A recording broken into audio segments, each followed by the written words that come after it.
Halo, selamat datang ya semuanya. Selamat sore, selamat datang di webinar pada sore hari ini. Perkenalkan dulu, nama saya Lee Jason dan saya akan menjadi MC dan akan memandu kegiatan ini dari awal sampai akhir. Nah, sebelumnya saya ingin mengucapkan terima kasih banyak kepada kalian semua yang sudah hadir di dalam webinar ini. Nah, sebelum itu, ayo teman-teman semua kita sama-sama on cam yuk, supaya aku nggak ngerasa sendiri nih. Jadi, yuk bagi kalian yang bisa on cam, yuk kita sama-sama on cam biar kita bisa nyaman juga dalam kita mendapatkan informasi juga di dalam webinar ini. Nah, bagi kalian yang mungkin ada kendala di internet atau semacamnya, nggak apa-apa, nggak perlu on cam, tapi bagi kalian yang bisa, yuk kita on cam sama-sama. Nah, karena kita sebenarnya kan kita memulai acara ini, tapi kita sebaiknya berdoa terlebih dahulu. Nah, kita akan berdoa. Doa pembuka ini saya akan undang Kak Denis untuk pimpin kita dalam doa pembuka. Kak Denis, silahkan, saya persilahkan untuk pimpin dalam doa. Terima kasih. Ya. Sore teman-teman semua, sebelum kita mulai webinar pada sore hari ini, saya akan memimpin doa pembuka. Saya akan memimpin dalam Kristen, teman-teman semua bisa ikut berdoa menurut kepercayaan masing-masing. Mari kita berdoa. Tuhan, terima kasih karena telah mengumpulkan kami semua dalam webinar ini pada sore hari ini, Tuhan. Sebentar lagi kami akan memulai webinar kolaborasi kami dengan tim Coffee Meets Talk. Tuhan tolong berkati supaya kegiatan ini dapat berjalan dengan lancar dan tanpa kurang suatu apapun dari awal hingga akhir. Dan sehingga semua pembekalan materi yang akan disampaikan oleh pembicara kami, Kak Benedo, dapat berguna dan bermanfaat bagi kehidupan kami semua. Terima kasih Tuhan, dan menurut Tuhan Yesus kami berdoa. Amin. Oke, terima kasih Kak Denis untuk doa pembukanya ya tadi ya. Nah, baik teman-teman, kita sudah tahu nih untuk topik webinar kali ini memiliki judul Learn to Invest in Stock Market. Nah, jadi dalam artinya kita akan belajar mengenai segala sesuatu yang berhubungan dengan investasi di pasar saham.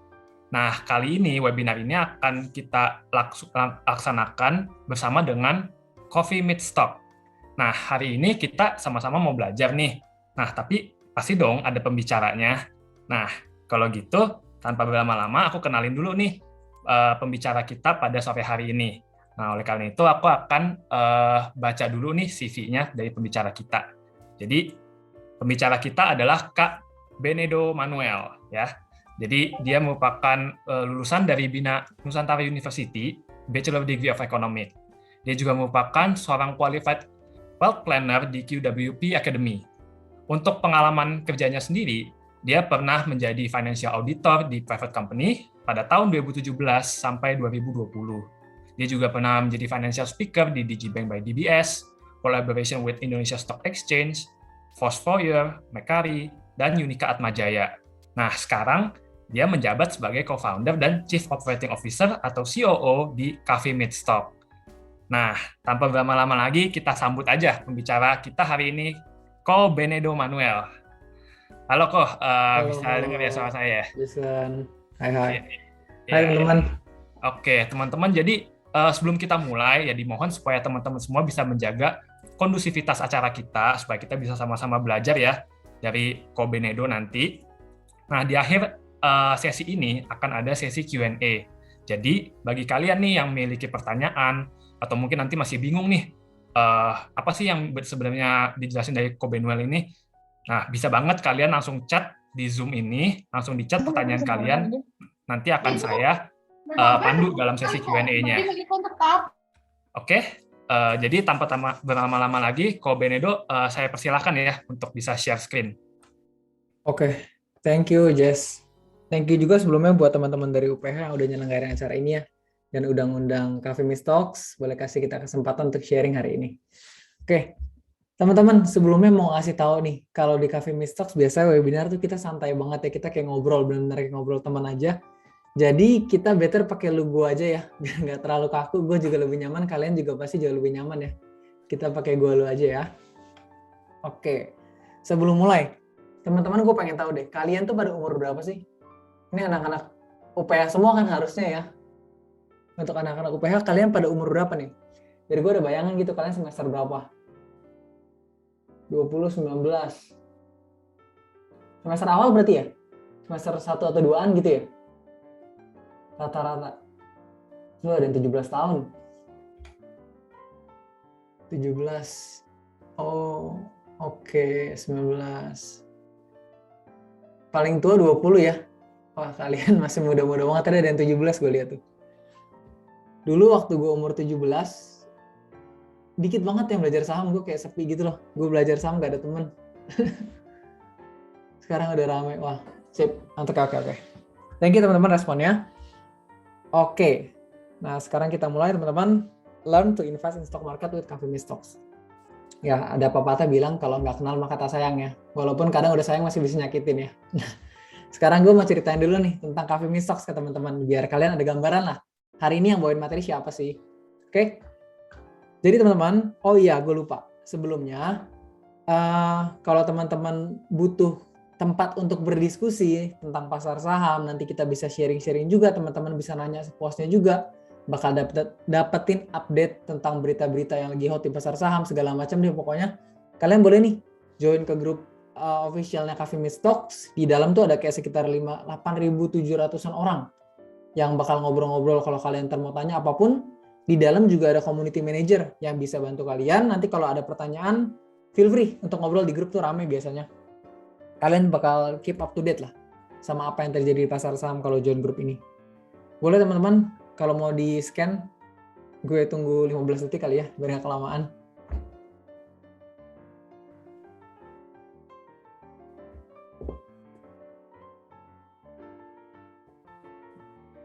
Udah ya, nanti kalau ketinggalan bilang aja di belakang ya, nanti gue bukain lagi. Sip. Oke, sebelumnya gue cerita dulu. Jadi Kafemi Stocks ini teman-teman adalah sebuah platform dan komunitas saham millennials ya di Indonesia. Kenapa harus ada millennials-nya? Karena saham tuh biasanya identik dengan begitu banyak hal rumit, ya hitung-hitungan lah segala macam, belum baca riset ya. Di Kafemi Stocks ini kita pengen kalian kalau misalnya belajar saham bisa ngerti tentang investasi saham dengan cara yang fun, ya. Jadi kalau nanti teman-teman baca riset atau report dari Kafemi Stocks, nggak akan ada nuansa-nuansa kayak ribet, wah finance banget nih. Nanti gue akan share sedikit ya, gue kasih lihat Kafemi Stocks kalau bikin research tuh kayak gimana tampilannya.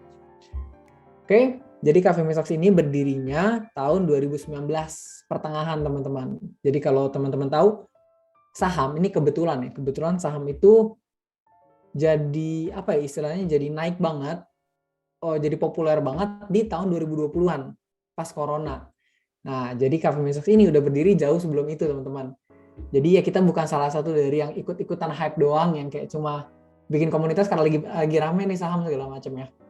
Kita udah berdiri dari 2019, udah mengedukasi lebih dari puluhan ribu orang, dan sekarang punya lebih dari 1.000 komunitas eksklusif. Oke, kita juga ada website teman-teman. Kalau nanti kalian mau lihat-lihat, ya ada news juga di situ, berita update setiap hari. Terus ada stock picks ya, gratisan. Jadi kalian bisa ada insight untuk trading, untuk investing. Cuma terbatas sih biasanya kalau kalian nggak subscribe. Jadi di website itu kalian boleh cek tuh, kafemistocks.id. Kita juga ada share edukasi di Spotify, podcast, Instagram, dan YouTube. Oke. Langsung aja. Nah, ini gue mau kasih lihat nih, pamer sedikit. Tunggu, bentar. Lihat ya teman-teman. Kenapa?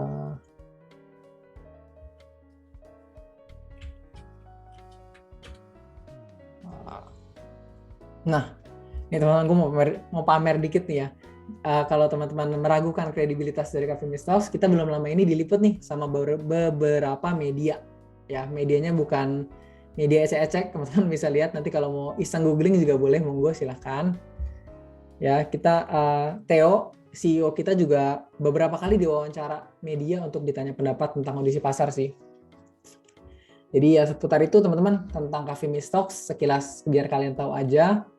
Kita juga ada Instagram nih, kafemistocks.id, jangan lupa follow ya, biar kita bisa berkembang sama-sama, bisa belajar terus, karena kita pasti share edukasi gratis di Instagram, teman-teman boleh pantengin. Oke, sip, tanpa perlu berlama-lama lagi, gue ngoceh-ngoceh dari tadi, kita langsung masuk ke materinya nih teman-teman.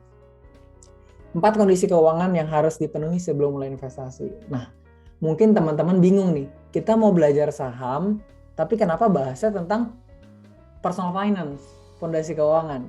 Nah, gue mau kasih tahu teman-teman, saham itu adalah instrumen investasi, tempat untuk kita berinvestasi. Nah, berinvestasi ya, namanya kita ngomong investasi, kita penanaman modal, selalu ada unsur resiko. Ya. Ketika kita taruh uang kita di sesuatu yang ada resikonya, kita harus siap dulu secara keuangan personal. Karena kalau ada resiko, bahaya teman-teman. Bisa impact-nya ke keuangan personal kita. Ya, makanya kalian harus tahu ini dulu. Ini penting teman-teman. Ya, sebelum mulai investasi dimanapun, nggak cuma saham, sebelum mulai investasi dimanapun selain saham, pertama kalian harus punya proteksi. Proteksi ini yang gue maksud adalah asuransi teman-teman. Ya, asuransi kesehatan. Minimal on bill lah. Kenapa ini penting? Karena gini, anggaplah kalian udah nanti misalnya dapat uang jajan nih sekarang ya, dapat uang jajan dari orang tua, kalian cari tambahan juga, mungkin kalian ngajar kayak atau apa, yang jago piano ngelesin piano, kalian bisnis, dagang segala macam. Oke, kekumpul duit untuk bisa diinvest misalnya. Oke, kalian invest di saham, di mana di kripto kalau kalian suka ya, dimanapun itu yang ada risikonya.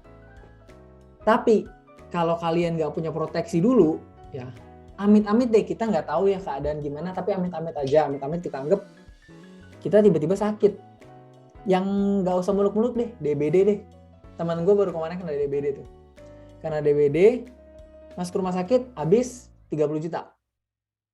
Nah, coba bayangin kalau selama ini kalian nabung udah 50 juta, anggaplah. 50 juta, udah diinvest ke saham, tapi tiba-tiba sakit. Keluar biaya 30 juta. Kalian nggak punya proteksi. Yang kalian lakukan apa? Pasti harus cairin kan. Dana investasi di sahamnya harus dicairin untuk bayar biaya rumah sakit. Ya. Nah, kalau posisinya tadi investasi saham kita lagi untung, oke lah nggak apa-apa kita jual, kita cairin. Tapi kalau lagi rugi, kita udah jual rugi, harus nombok biaya rumah sakit. Ya, kan amsyong ya teman-teman ya. Makanya proteksi ini penting. Proteksi khususnya asuransi kesehatan teman-teman. Gue bukan pedagang asuransi, gue bukan penjual asuransi, tapi gue mau kasih tahu kalian, tekenin ke kalian kalau ini penting. Ya, kenapa asuransi kesehatan ini penting teman-teman? Karena kesehatan itu adalah salah satu risiko yang mahal. Kalau rumah sakit gratis, kita nomor satu ini nggak akan ada. Kita nggak harus punya proteksi. Kalau biaya rumah sakit murah atau bahkan gratis. Cuma karena ternyata biaya rumah sakit mahal, jadi kita harus punya nih proteksi. Karena kalau nggak cash flow kita terganggu teman-teman kalau nggak punya itu. Oke. Kemudian yang kedua. Yang kedua ini punya proporsi cicilan yang sehat. Mungkin kalian belum relate ya kalau masih umur 17-20 mungkin belum ada cicilan. Cuma nanti ketika kalian udah punya penghasilan sendiri, udah mulai nyicil mobil, nyicil handphone segala macam, sebelum mulai invest, kalian harus make sure cicilan kalian bulanannya nggak kebanyakan teman-teman. Ya, nggak kebanyakan. Batasnya berapa nih nggak kebanyakan? Batas cicilan yang sehat adalah 30% dari kalian punya income. Kalau nanti kalian udah punya income 10 juta, berarti maksimal cicilan 3 juta. Ya, kalau lebih dari itu, artinya kalian masih dalam kondisi yang kurang aman. Ya, berarti cicilan kalian masih kebanyakan. Jangan invest dulu. Ya. Kenapa? Karena bahaya teman-teman kalau ada satu kejadian yang unexpected terjadi. Contohnya, misalnya kita punya gaji 10 juta sebelum pandemi. Ya, punya gaji 10 juta sebelum pandemi, kita cicilan semua ada 6 juta. Bayangin, gaji 10 juta, cicilan 6 juta nih, buat banyak macam. Tiba-tiba pandemi, teman-teman. Pandemi, gaji kita terpaksa dipotong setengah sama kantor, tinggal 5 juta, cicilan masih jalan nih 6 juta. Nah, terus kita hidup pakai apa? Kurang lebih kayak gitu, teman-teman. Ya, kita mesti punya cicilan yang sehat supaya kalau terjadi sesuatu yang tidak diinginkan, at least cash flow kita masih sehat, nggak kebanyakan buat bayarin utang atau bayarin cicilan, kayak gitu. Kemudian yang ketiga, kita harus punya dulu yang namanya emergency fund. Emergency fund ini adalah dana darurat, teman-teman. Dana yang hanya boleh dipakai kalau keadaannya darurat. Keadaan darurat itu apa? Contohnya, keadaan darurat misalnya ekstrimnya. Kalau kalian udah kerja nanti, ini akan lebih relate sebenarnya. Ketika kalian punya gaji atau penghasilan dari bisnis segala macam, jalankan bulanan. Dapat misalnya 10 juta per bulan. Dengan pengeluaran anggaplah 7 juta. Ya. Kalian harus tabung atau sisihkan atau bikin saldo dana darurat atau emergency fund sebesar 3-6 kali pengeluaran bulanan. Kalau tadi pengeluaran 7 juta, berarti at least ada 21 juta. Dikali 3 ya, minimal. Maksimalnya 42 berarti, 7 dikali 6. Nah, ini adalah fungsinya untuk jaga-jaga kalau misalnya tiba-tiba kalian kena PHK, bisnis kalian terpaksa tutup, kalian masih punya cadangan untuk nyambung hidup. Ya, karena kan kalau misalnya kita ternyata di PHK atau bisnisnya terpaksa tutup, kita mesti butuh waktu lagi nih untuk bangun income lagi. Yang tadinya income kita jadi 0, kita butuh waktu untuk bangun lagi dari awal. Nah, selagi kita bangun kan kita butuh hidup juga. Butuh hidupnya dari mana? Dari emergency fund tadi. Yang udah kita siapin, anggapannya, oh kalau gue gak ada penghasilan, gue bisa hidup dengan lifestyle gue yang sekarang selama 3-6 bulan ke depan. Jadi gue gak pusingin untuk hidup dulu, gue bisa fokus bangun income lagi. Nah, fungsi emergency fund itu teman-teman. Terus kalau contoh lainnya misalnya, tiba-tiba kalian lagi naik mobil nih, bannya pecah 2. Mesti ganti ban. Anggaplah 2 juta ya 2 ban. Lumayan kan kalau cash flow kita nggak terlalu besar, bisa tuh pakai emergency fund. Intinya nggak boleh dipakai nih dana kalau keadaannya nggak darurat. Nah, kalian harus punya ini dulu. Jadi kalau kalian pertama mikir untuk nabung, saldo tabungan pertama kalian adalah yang pertama untuk emergency fund dulu. Itu yang paling penting. Karena ini salah satu dari 4 fondasi keuangan yang harus kalian penuhin sebelum mulai invest nanti. Oke. Keempat, terakhir nih. Sebenarnya dari ketiga ini teman-teman, dari ketiga poin tadi, ini juga menguatkan poin keempat. Poin keempat ini adalah dana investasi harus terpisah dari pengeluaran atau keperluan lain. Ya kalian sering dengar ya, investasi jangan pakai dana panas, harus pakai dana dingin. Dana dingin adalah dana yang dalam waktu dekat nggak akan dipakai. Itu bukan dana untuk keperluan kalian sebulan ke depan, dalam setahun ke depan. Jadi itu duit sebenarnya nggak akan kita pakai untuk konsumsi sehari-hari. Makanya itu boleh diinvest, dana dingin namanya kan. Jadi kalau hilang ya udahlah, masih bisa hidup gitu loh. Bukan jangan sampai dana budget makan bulanan kalian taruh di situ. Ya, makanya maksudnya dana dingin ini. Ya. Dengan begitu kalau kalian udah pisahkan, pertama, pondasi keuangan kalian baru bisa dibilang ready. Ya, baru pondasi teman-teman ya. Jadi ketika kalian punya proteksi, cicilannya udah sehat, emergency fund udah kebentuk, udah punya dana investasi di luar 3 poin tadi, baru kalian bisa dikatakan siap untuk investasi dengan aman. Ya kalau kalian mau investasi kayak cowboy ya silahkan juga, nggak harus penuhin ini, cuma resikonya tinggi jadinya. Ya kita sarankan lakukan ini 4 step ini supaya kalian bisa berinvestasi dengan resiko keseluruhan keuangan kalian yang aman. Makanya ini perlu dilakuin teman-teman kalau dari Coffee Meets Talks. Oke. Nah, so far tentang 4 fondasi keuangan aman teman-teman, bisa dimengerti? Atau gue jelasinnya kecepatan biar gue adjust teman-teman. Gimana? Oh, by the way ini nggak ini kan oke aman. Aman ya, sip. Oke gue lanjut. Nah tadi kita ngomongin tentang money management teman-teman. Ya ini sekilas aja ya. Kalau kita punya uang jajan atau kita punya side hustle, kita ada penghasilan, cara ngaturnya gimana nih supaya sehat? Ini adalah bagian dari fondasi keuangan juga yang perlu kalian terapin supaya keuangannya sehat. Untuk informasi teman-teman, pengaturan keuangan atau budgeting bulanan kayak gini itu subjektif. Banyak orang pasti beda-beda karena setiap orang punya tanggungan yang berbeda, punya keperluan berbeda, punya lifestyle berbeda, jadi pasti beda-beda nih setiap kita. Cuma kalau ditanya patokannya kayak gimana biar kalian ada gambaran, ya ada acuan lah istilahnya. Kalian boleh lihat ini. Pertama, dari 100% gaji kalian, 10% yang pertama gue encourage untuk ada pengeluaran lainnya. Ini adalah berbagi teman-teman. Ya, zakat atau perpuluhan yang pasti untuk berbagi lah. Ya, karena kita hidup bukan buat sendiri, buat orang lain juga. Nggak pernah ada ceritanya orang miskin karena berbagi teman-teman. Jadi ini kalau kita encourage untuk lakuin. Kemudian 10% berikutnya untuk proteksi. Ya, proteksi kalau kalian sebenarnya nggak mahal ya teman-teman, kayak 400.000 udah ada buat seumuran kita gitu. Jadi at least kalian cover biaya rumah sakit deh on bill, itu yang paling penting. Itu dulu pertama. Kemudian 50%-nya untuk pengeluaran rutin, makan, transport kalian makan, transport, parkir, tol, pokoknya semua deh. Kos, kebutuhan sehari-hari ini di 50% ini teman-teman. Ya, termasuk cicilan kalian kalau ada. Ya. Kemudian 10%-nya sisain buat have fun. Ya, sisain buat have fun 10%. Buat lifestyle lah, buat nongkrong, buat kalian. Entahlah, kalian ngapain kalau have fun, gue nggak tahu. Ya, 10%-nya boleh tuh dipakai untuk itu. Dan 20%-nya untuk dana darurat, investasi, dan tabungan produktif. Jadi kalau umur-umur kalian ini bisa nabung atau invest 20% dari kalian punya income tuh udah bagus banget teman-teman. Ya, kurang lebih begini persentasenya. Ini kalau kita gambarin buat orang yang gajinya 4-10 juta, masih relevan teman-teman. Pakai persentase ini.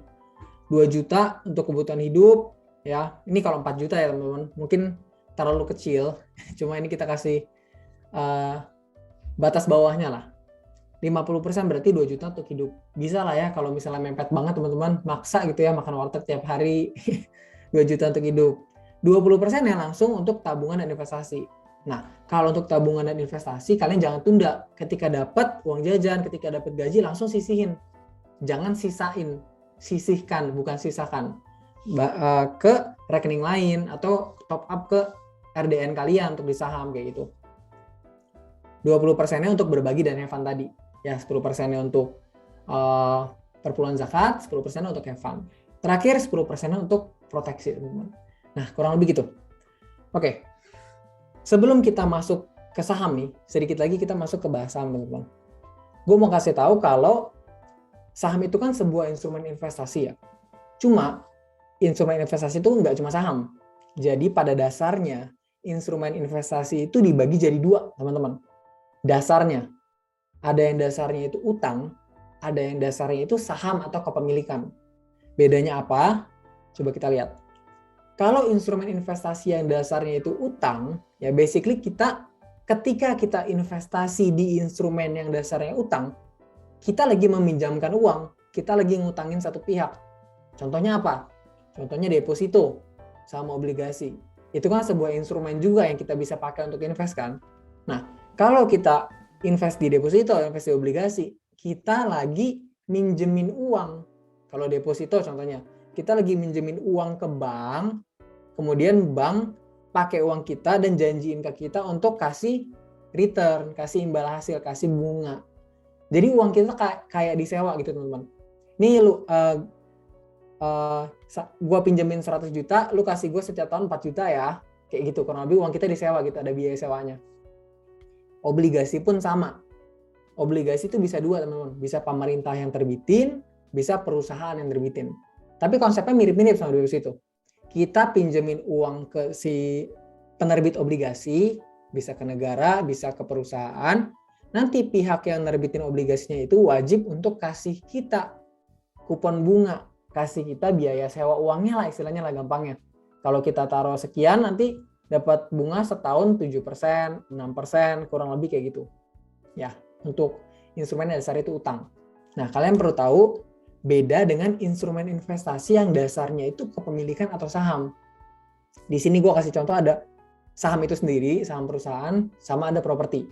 Nah, buat teman-teman yang mungkin belum ada gambaran saham itu kayak gimana, saham itu mirip-mirip ketika kita beli properti. Nah, mirip-mirip ketika kita beli properti, konsepnya. Kalau tadi yang dasarnya itu utang, kita kan keluar uang untuk meminjamkan uang.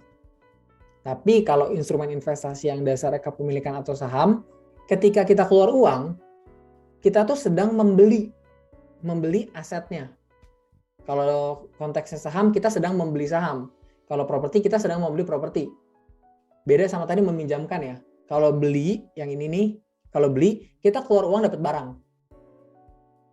Ya, kita keluar uang dapat barang. Contoh, kalau properti misalnya kita beli rumah 1,5 M. Kita keluar 1,5 M, kita dapat asetnya. Kita dapat rumahnya tuh yang kita beli seharga 1,5 M. Sorry. Kita dapat rumahnya seharga 1,5 M tadi. Nah, terus teman-teman, yang ngebedain juga adalah karena ini sifatnya kepemilikan, ketika kita udah beli dan properti jadi punya kita, kepemilikan ya, berbeda dengan tadi pas instrumen yang dasar itu utang, kita cuma meminjamkan. Kalau sekarang kita memiliki, otomatis skema untuk kita bisa mendapatkan keuntungan dari sini untuk monetize-nya jauh lebih fleksibel. Kalau tadi sebelumnya deposito obligasi kita cuma bisa dapat dari bunganya kan. Si pihak yang kita pinjemin uang janji untuk kasih kita return setiap tahun. Kalau di yang kepemilikan ini, teman-teman, coba tadi rumah kita beli 1,5 M ya. Kita beli rumah 1,5 M. Untuk kita bisa dapat duit dari rumah ini, kita bisa lakukan beberapa cara. Pertama, kita bisa suruh rumahnya kerja. Biar rumahnya produktif setiap tahun kasih kita cash flow. Gimana caranya? Kita sewain. Entah itu tahunan, atau kita pecah-pecah jadi per kamar, jadi kos. Yang pasti kita suruh rumahnya kerja supaya ngasilin cash flow. Jadi rumahnya ini kita beli dan kita buat jadi produktif. Nah, dari hasil produktivitas aset tersebut, dari hasil produktivitas rumah yang kita sewain, kita dapat cuan. Misalnya 1,5 tadi beli rumahnya, kita sewain 30 juta per tahun. Setiap tahun selama tuh rumah kita sewain dapat 30 juta, 30 juta. Nah, hasil dari produktivitas aset tadi itu namanya dividen, teman-teman. Ingat, dividen. Hasil produktivitas dari aset. Pertama tuh, kita bisa dapat dividen kalau kita investasi di instrumen yang dasarnya kepemilikan. Selain setiap tahun kita bisa dapat dividen atau hasil produktivitas aset, kita juga bisa misalnya kita tunggu nih 5-7 tahun lagi kita mau jual rumahnya, kita mau beli rumah yang lebih gede gitu misalnya. Kita mau jual, harga rumahnya ternyata naik. 5-7 tahun lagi harga rumahnya tadi 1,5 M jadi 2 M. Pas kita jual dapat untung dong. Belinya 1,5 M, jualnya 2 M, dapat untung 500 juta. Nah, keuntungan dari hasil jualnya itu, selisih antara harga beli dan jual, dapat juga namanya capital gain. Ya. Jadi kalau di instrumen investasi yang dasar kepemilikan, kita bisa dapat 2 cara, teman-teman, untuk bisa dapat untung. Pertama, aset yang kita milikin kalau produktif kita bisa dapat dividen. Kedua, kalau harganya naik, kita bisa dapat capital gain. Double nih. Beda sama instrumen yang tadi sebelumnya yang utang. Nah, itu kan properti nih teman-teman ya. Karena teman-teman udah gambaran, gue bisa bilang, di saham perusahaan, konsepnya sama kayak di properti, teman-teman. Kita juga bisa nikmatin dari hasil produktivitas dari saham perusahaannya, dan kita bisa dapetin capital gain-nya juga. Ya. Nah, nanti untuk saham gue akan bahas lebih lanjut di sesi sendiri. Sebelumnya, gue mau ceritain dulu ke teman-teman, ini ada alternatif lagi nih, instrumen investasi. Ya, tadi kita udah belajar, instrumen investasi itu ada yang dasarnya utang, ada yang dasarnya kepemilikan atau saham. Sekarang ada lagi nih teman-teman, alternatif, namanya reksadana. Ya, teman-teman udah sering dengar lah pasti, ini udah campaign-nya udah banyak tentang reksadana ini. Jadi simpelnya reksadana ini adalah wadah untuk menghimpun dana masyarakat yang ingin berinvestasi. Kemudian dana tersebut dikelola oleh manajer investasi. Simpelnya kalian titipin duit ke satu orang profesional dan mereka kelolain. Udah sesimpel itu, reksadana. Nah, tapi mungkin kalian tanya-tanya nih, kita titipin duit, uangnya dipakai buat beli apa?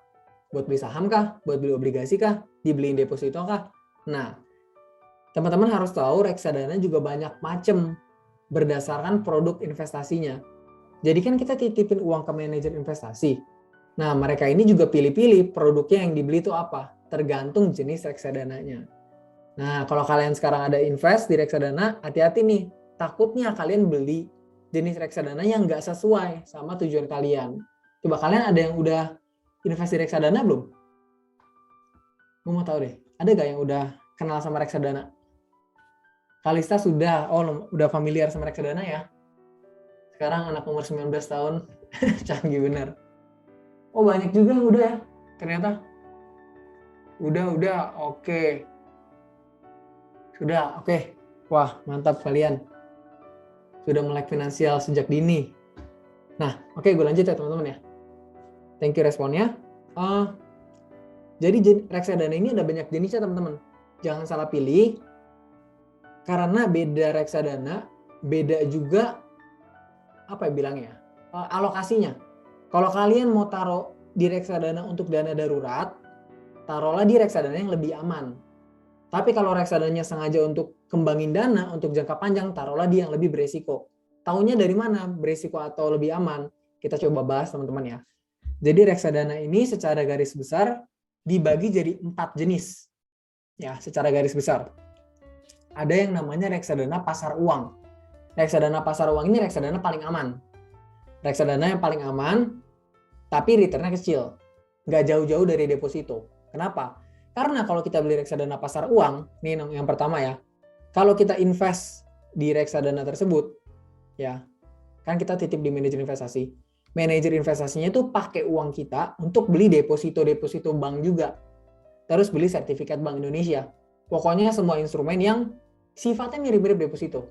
Risikonya kecil, tapi returnnya juga nggak memuaskan gitu. Makanya reksadana pasar uang ini kurang cocok untuk investasi jangka panjang. Cocok untuk kalian kalau mau taruh dana darurat, ya, atau dana yang 8 bulan lagi mau dipakai, taruhnya di RDPU boleh. Ya. Terus ada RDPT, reksadana pendapatan tetap, yang resikonya ya moderate lah. Moderate. Resikonya lebih tinggi dari pasar uang, tapi lebih rendah daripada pasar saham. Ya. Karena RDPT ini isinya obligasi.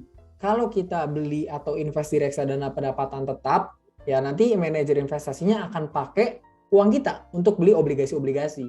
Jadi return yang kalian dapatkan mungkin akan mirip-mirip sama kalau kalian beli obligasi langsung. Oke, yang ketiga, ya ini resikonya paling tinggi, tapi returnnya juga bisa paling tinggi, reksadana saham. Cocok untuk investasi jangka panjang, bukan untuk sebulan 2 bulan teman-teman ya. Reksadana jangan ditradingin, ya. Reksadana saham nih. Kalau kalian invest di reksadana saham, si manajer investasi akan pakai uang kalian untuk beli saham-saham perusahaan yang juga kalian bisa beli secara langsung sendiri. Cuma bedanya ini dikelolain aja. Oke?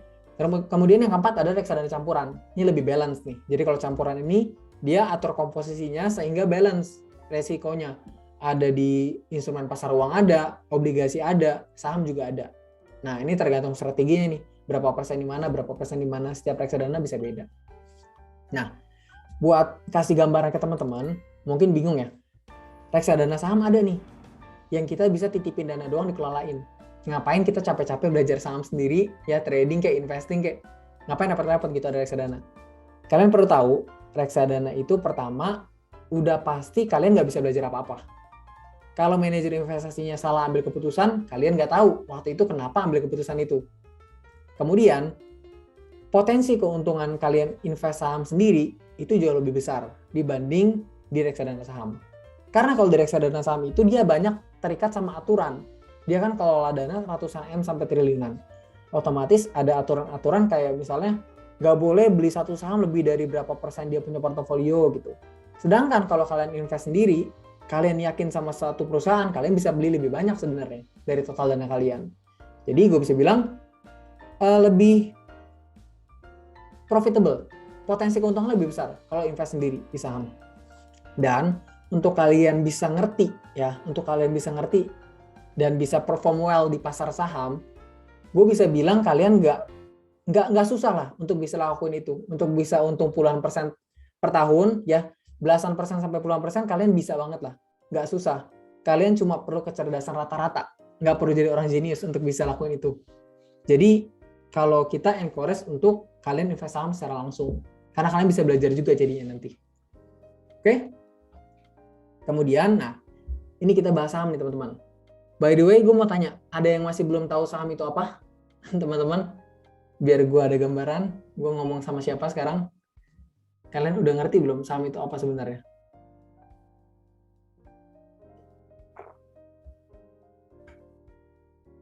Halo teman-teman. Kalian udah tahu belum saham itu apa sebenarnya? Udah tahu ya Jason ya? Oke, sudah mengerti. Teman-teman yang lain? Malu? Atau gimana? Raditya, wah berat, suatu ekuitas, mantap. Udah tahu Kak? Agak ngerti Kak? Udah tahu kok? Wah, so far udah tahu ya, berarti gue nggak usah panjang lebar di sini ya. Oh, tapi Kalisa kurang paham. Oke, gue jelasin sedikit aja ya. Karena lebih banyak yang udah paham. Jadi, saham itu adalah surat bukti kepemilikan sebuah perusahaan. Kata kuncinya ada di bukti kepemilikan sebuah perusahaan. Berarti ketika kita membeli saham, kita sedang membeli perusahaan. Karena kalau kita punya saham perusahaan tersebut, kita bisa dibilang sebagai pemilik perusahaannya. Ya, simpelnya gitu. Kita beli saham sama dengan beli perusahaan. Intinya itu teman-teman ya. Nah, tapi teman-teman, perusahaan itu nggak semuanya kita bisa beli. Ya, nggak sembarang perusahaan, kayak misalnya perusahaan papanya teman kalian kan nggak mungkin tiba-tiba mau kalian beli. Kecuali perusahaan TBK ya, perusahaan gede ya. Nah, ini yang mau gue bahas teman-teman. Jadi perusahaan itu ada dua jenis. Ada perusahaan private, ada perusahaan publik. Perusahaan yang kita bisa beli sahamnya secara gampang, itu adalah saham perusahaan publik. Ya, ciri-cirinya apa? Ciri-cirinya di nama belakangnya itu ada TBK-nya. Jadi kalau kalian lihat ada perusahaan yang belakangnya ada TBK, berarti kalian bisa beli sahamnya. Contohnya, PT Bank Sentral Asia TBK, PT Unilever Indonesia TBK. Pokoknya yang ada TBK-nya itu berarti kalian bisa beli sahamnya. Oke? Next, cara beli saham. Nah, kita tahu sekarang kalau saham itu kan sama dengan membeli perusahaan ya. Membeli perusahaan, kita bisa beli perusahaan publik. Nah, tapi cara belinya gimana? Beli saham itu teman-teman, kita belinya di pasar. Pasarnya namanya Bursa Efek Indonesia. Ada bursanya ya. Bursa Efek Indonesia. Kita belinya di Bursa Efek Indonesia. Tapi kalau kita sekarang mau beli saham, kita nggak bisa langsung datangnya ke Bursa Efek. Ya. Kalau kita mau beli saham di Bursa Efek Indonesia, which is itu satu-satunya jalan untuk beli saham ya, cuma di Bursa Efek Indonesia, kita harus lewat perantara teman-teman. Perantaranya namanya broker atau perusahaan sekuritas. Nah, perusahaan sekuritas ini adalah banyak macam teman-teman, bisa lihat, cari aja yang diawasi OJK, terdaftar dan diawasi OJK. Fungsi dari perusahaan sekuritas atau broker ini adalah jadi perantara antara kita dengan bursa. Jadi kalau kita mau beli jual saham ya lewatnya lewat broker atau perusahaan sekuritas.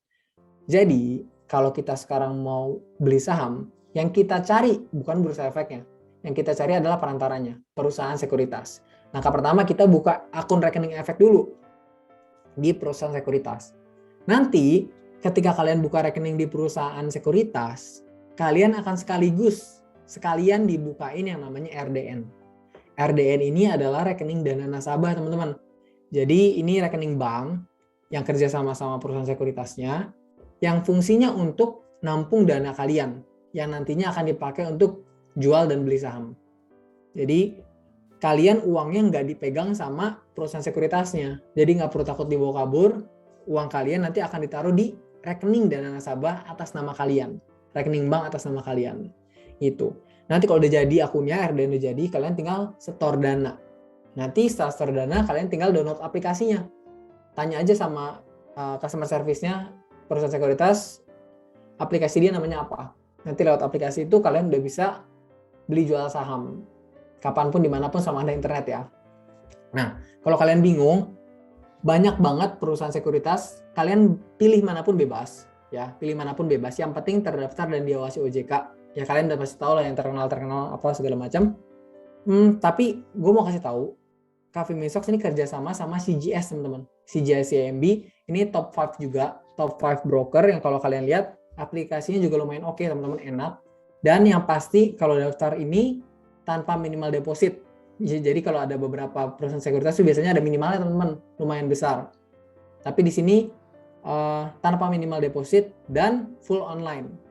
Ya, full online. Jadi teman-teman bisa buka hari ini 3 hari jadi tanpa ada tanda tangan basah segala macam, pokoknya full online. Ini kalau kalian pengen yang belum punya perusahaan sekuritas, kalau yang udah punya nggak usah, nggak apa-apa. Tapi kalau mau buka lagi boleh. Buat teman-teman yang belum punya, boleh nih teman-teman nih. Pakai link ini, teman-teman tinggal klik nanti langsung ke websitenya CGS. Bisa untuk daftar. Nih gue bantu share ya. Gue bantu share di chat. Kalau teman-teman yang belum punya rekening dan mau mulai invest saham, boleh nih. Tinggal buka di situ. Simpel kok, nggak nyampe 5 menit isinya. 2-3 hari lah. Jadi full online kok. Oke? Sip. Nah, sekarang gue mau share juga teman-teman. Kalau beli saham itu ada minimalnya. Ya, ada minimalnya. Jadi nggak bisa Rp1. Beli saham nggak bisa Rp1. Ada minimalnya, yaitu kalau di saham ada yang namanya satuan lot. Ya, 1 lot ini sama dengan 100 lembar saham, teman-teman. Ya, minimal kita beli saham adalah 1 lot atau 100 lembar saham. Pertanyaan selanjutnya, minimal kita beli saham 1 lot. 1 lot harganya berapa? Jawabannya tergantung. Tergantung saham apa yang kita mau beli. Contoh, di depan nih ada BSDE, ya, ada ticker BSDE, ada harganya. Semua harga saham yang pernah kalian lihat dimanapun itu pasti adalah harga per lembar, teman-teman. Harga per lembar. Jadi kalau kita mau beli saham BSD, contohnya nih, saham BSDE, minimal kita keluar uang berapa? Minimal beli kan 1 lot atau 100 lembar. Harga BSD 960 per lembar. Berarti minimal kita keluar uang untuk beli saham BSD adalah 960 dikali 100 lembar ya. 96.000. Ya, jadi puluhan sampai ratusan ribu udah bisa teman-teman beli saham seterjangkau itu. Gue cuma mau infoin kalau kalian belum tahu. Tapi gue rasa kalian udah pada melek ya. Udah pada melek finansial, udah ngerti lah ya. Oke? Next. Nah, tadi buat saham Indo teman-teman. Ini kalau kalian mau beli saham US, kalian udah familiar lah ya sama GoTrade ya. Ada yang udah punya GoTrade teman-teman, ada yang pernah beli saham Netflix, saham Google, saham Facebook. Ada? Gue rasa udah banyak harusnya ya. Dari kalangan kita orang nih, anak-anak muda. Ya. Saham BCA Avelian. Oke. Nah, ini buat teman-teman kalau belum tahu. Jadi sekarang ada aplikasi namanya GoTrade. Kita bisa beli saham perusahaan luar yang nggak bisa dibeli di sini. Kayak Netflix, Disney, Google, Tesla, itu kalian bisa beli sahamnya. Mulai dari $1. Tapi lewat aplikasi namanya GoTrade, teman-teman. Jadi ini bukan dari Indo, ya, tapi kalian bisa beli lewat aplikasi ini. Tapi sayangnya setahu gue, aplikasi ini mirip-mirip Clubhouse, teman-teman. Jadi kalian nggak bisa daftar tanpa ada invite token. Jadi kalau kalian mau daftar GoTrade dan butuh invite token, kalian bisa pakai nih invite tokennya CMS. Gue ketikin aja ya, biar kalian nggak lupa ya, biar kita bisa lanjut materi. Nah ini, kalau kalian nanti mau download GoTrade untuk bisa beli saham-saham luar, bisa banget tuh. Kalian download dan pasti butuh invite tokennya, kalian boleh pakai tuh dari yang gue share. Cuma kalau enggak, mau fokus di Indo pun nggak masalah. Banyak juga kok peluang di saham Indo. Oke, tadi kita udah belajar beberapa tentang ini teman-teman, gambaran tentang instrumen investasi ada apa aja, segala macam, teman-teman pasti udah ngerti lah ya, skemanya kayak gimana, saham segala macam. Sekarang gue mau ngasih tahu kenapa harus saham untuk investasi. Ya, nggak jauh-jauh, pasti alasannya adalah karena cuannya. Ya, teman-teman lihat, kalau kita bicara investasi, udah pasti long term ya. Kita investasi nggak ngomong 3 bulan, nggak ngomong 12 bulan, itu belum investasi. Kalau kita lihat jangka panjang untuk long term investment kita, ya pasar saham masih jadi yang paling menarik secara return. Ya, karena ini teman-teman lihat dari tahun 2006 sampai 2018 itu udah naik berapa ratus persen, teman-teman. Kalau di rata-rata itu per tahun CAGR-nya 16%. Ya kalau di deposito coba paling 4%. Obligasi paling gede juga 8% kalau lagi ada. Nah, kalau kita tarik jangka panjang, return dari pasar saham ini paling besar. Nah, tapi perlu dicatat, 16% ini adalah kenaikan IHSG. Ya, IHSG ini adalah indeks harga saham gabungan. Jadi gambaran harga keseluruhan perusahaan yang ada di Indonesia, yang listing di bursa ya, itu rata-ratanya adalah IHSG, harga sahamnya. Jadi perusahaan bagus, kayak perusahaan jelek, kayak perusahaan gorengan, kayak semuanya ada di IHSG. Itu bisa kasih return per tahun 16%. Coba bayangin kalau kita bisa pilih cuma perusahaan yang bagus aja nih yang kita mau beli, yang untuk invest. Udah pasti potensi keuntungannya lebih besar daripada 16%, teman-teman. Ya, nah itu dia. Pentingnya untuk kita tahu juga nanti perusahaan apa yang kita beli. Karena dalam jangka panjang, perusahaan yang kinerjanya bagus dan potensi growth-nya bagus, udah pasti bisa naik lebih tinggi daripada perusahaan yang kayak istilahnya rugi terus kayak gitu. Oke? Sampai sini aman teman-teman? Gue takut kecepatan. Tadi gue udah diingetin sisa 20 menit lagi. Gue agak buru-buru jadinya. Masih aman teman-teman? Semoga nggak ngantuk ya. Aman. Oke. Sip. Aman. Oke, lanjut. Nah, sekarang gue udah mau bahas soal cuan nih, soal untungnya nih. Ini yang tadi gue jelasin tentang ini properti, kalau kalian masih ingat, yang bisa dapat dari produktivitas aset sama capital gain, berlaku juga di saham. Kita bisa dapat untung dari saham itu bisa dua, capital gain dan dividen. Ketika kita jual di harga yang lebih tinggi, dan ketika perusahaannya bagi keuntungan operasionalnya.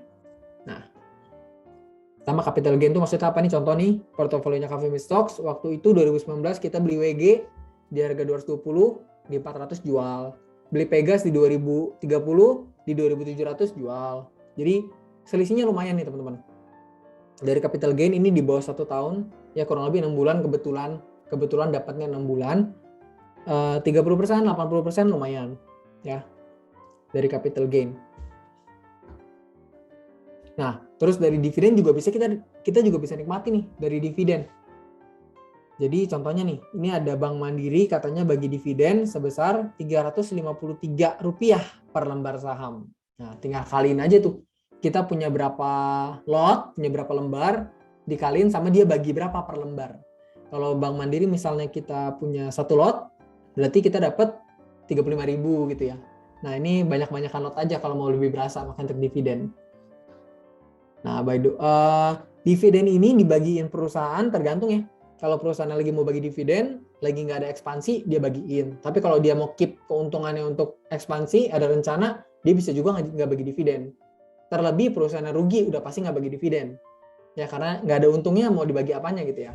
Jadi kalian kalau misalnya mau nyari dividen, pilih-pilih perusahaannya ya. Oke? Nah, teman-teman, gue mau share juga nih. Di pasar saham, kita bisa lakuin 2 hal. Trading sama investing. Bedanya apa? Sekilas mungkin mirip, cuma agak beda teman-teman. Pembeda utamanya adalah di poin pertama. Ya, trading ini adalah untuk active income. Namanya trading ya, dagang. Aktif kitanya, jual beli. Kalau investing, passive income. Namanya investing penanaman modal. Jadi sifatnya lebih pasif. Jadi lihat dulu nih, kita mau masuk pasar saham nyari apa? Nyari uang jajan tambahan, ya active income, atau mau ngembangin dana untuk ada tujuan keuangan, misalnya 5 tahun lagi mau beli rumah gitu ya. Nah, jangan sampai kalian salah kaprah. Oke, gue mau nyari passive income, gue trading deh. Atau sebaliknya, gue mau nyari uang tambahan, active income tambahan, gue investing deh. Jangan kebalik. Nah, ini kalian sekarang udah ngerti nih. Trading dan investing ini bukan sesuatu yang perlu diperdebatkan. Mana ada yang mungkin kalau orang bilang, ya orang trading bilang investing ngapain lu, cuannya lama banget nunggunya. Orang investing bilang lu ngapain, saham bagus baru naik 5% udah dijual. Beda keperluan teman-teman. Ya, yang satu nyari uang tambahan, active income, yang satu untuk kembangin aset, passive income. Nggak usah diperdebatkan. Kalian nyari apa di sini? Baru lihat deh. Nah, perbedaannya juga teman-teman, kalau trading udah pasti short term. Ya, jangka pendek. Fokusnya sama pergerakan harga sahamnya. Udah pasti monitoringnya sering, harus liatin harganya. Orang kalau trading harus punya trading plan. Trading plan itu, oke, gue beli di harga sekian, gue take profit, jual untung di sekian, tapi gue juga siap-siap nih, kalau harganya turun di bawah sekian, gue jual juga, namanya cut loss. Nah, itu ada trading plan-nya. Beli di berapa, take profit di berapa, cut loss di berapa, trading plan. Otomatis ketika punya trading plan itu, di mana fokusnya adalah sama harga, pergerakan harga yang cepat, monitoringnya udah pasti sering. Kita pasti ngeliatin nih, harganya udah kena TP belum, udah kena cut loss belum, lebih sering. Transaksinya juga pasti udah lebih sering. Habis TP pasti ntar cari lagi saham lain untuk di tradingin. Ntar cut loss, cari lagi saham lain. Transaksinya pasti sering. Dan analisa yang dipakai adalah analisa teknikal, teman-teman. Kalau kalian pernah lihat, istilahnya orang saham, pelaku pasar saham, yang kalau analisa itu pakai chart, di garis-garis, ada cacing-cacingnya gitu ya. Nah, itu berarti dia trading. Atau dia lagi analisa teknikal, yang biasa dipakai sama trader, lebih cocok. Beda sama investing nanti nih, coba kita lihat nih perbedaannya nih. Kalau investing, udah pasti jangka waktunya lebih panjang, menengah sampai panjang, bulanan sampai tahunan. Jarang ada yang harian, nggak ada sih, mungkin jarang nggak ada, investing harian tuh nggak ada. Oke? Kalau investing beda nih. Kalau trading kan fokusnya sama pergerakan harga, mana yang lagi ramai diperdagangkan biar fluktuasinya menarik. Kalau investing lebih fokus ke value perusahaannya. Dia jualan apa? Oh, barang ini masih laku gak buat ke depan, buat beberapa tahun ke depan nih. Terus perusahaannya selama ini untung apa enggak? Utangnya bahaya apa enggak? Fokus ke kesehatan perusahaannya, value-nya. Oke? Kemudian kalau misalnya kita investing udah pasti lebih jarang. Oke, kita analisa ini perusahaan bagus. Oke, harganya lagi oke nih, murah. Gue invest deh. Udah pasti monitoringnya akan jarang.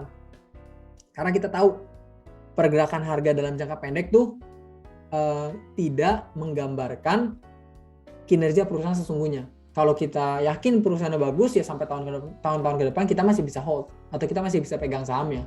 Nggak perlu dijual cepet-cepet gitu. Makanya transaksinya udah pasti lebih jarang. Bisa bulanan sampai tahunan tadi yang gue bilang. Analisa yang digunain. Nah, kalau kalian lihat ada pelaku pasar saham yang kalau analisa itu bukannya laporan keuangan, public expose ya, nyari berita tentang emitennya, itu udah pasti kemungkinan besar dia lagi analisa fundamental. Dia mau melakukan investing. Perbedaannya di situ, teman-teman. Sekali lagi ini bukan untuk diperdebatkan, tapi kalian lihat cocoknya di mana. Kalian nyari apa? Di sini tujuannya apa? Oke? Nah, ini share aja. Di Cafe Mistox itu ada riset, teman-teman. Jadi teman-teman bisa akses research saham-saham untuk investing. Beberapa ini kita ada take profit, teman-teman. Waktu itu kita ada gathering tahun 2020. Kita gathering bahas 3 saham yang kita sama-sama pegang, yang kita sama-sama beli. MTDL, BBNI, sama IPCC. Kebetulan ternyata terbang. Dan kita take profit berapa? Ada yang puluhan persen, ada yang ratusan persen tuh. Ya. Momennya pas. Oke. Nah, trading dan investing ini ada bedanya juga, teman-teman. Ya, ada segmennya lagi. Trading itu ada daily trading, ada swing trading. Investing tuh secara umum aja ada growth investing, value investing, sama dividend investing. Kalau yang trading, pertama gue satu-satu breakdown ya. Trading ada daily, ada swing. Maksudnya apa? Kalau namanya daily trading, ini melakukan beli dan jual saham dalam satu hari. Pagi-pagi beli, agak siangan jual, atau sorenya jual dalam satu hari. Nah, biasa kalau orang yang daily trading, analisanya ini pakai chart yang time frame-nya 5 menit sampai 1 jam. Time frame-nya 5 menit sampai 1 jam. Dan biasanya ngelihat sentimen juga. Ada berita apa nih yang bisa pengaruh ke market, ke pergerakan harganya. Terus mungkin dari money flow-nya. Banyak gak nih yang beli saham ini segala macam. Analisanya lebih situ kalau daily trading. Lebih pusing lah kalau daily trading bisa gue bilang. Nah, terus ada yang namanya swing trading. Kalau swing trading ini jangka waktunya lebih panjang. Kalau tadi kan dalam satu hari udah beli dan jual. Kalau swing trading ini ada yang pendek, ada yang panjang. Kalau masih di bawah 3 hari, 1-3 hari tradingnya, itu masuk ke short swing trading. Kalau udah 3 hari sampai 1 bulan, itu masuk ke long swing trading. Bedanya cuma di chart yang dipakai aja. Kita analisnya pakai chart mana. Kalau pakai chart yang time frame-nya 30 menit sampai 1 jam, kita bisa pakai itu untuk swing trading pendek lah istilahnya. 1-3 hari ke depan bisa valid.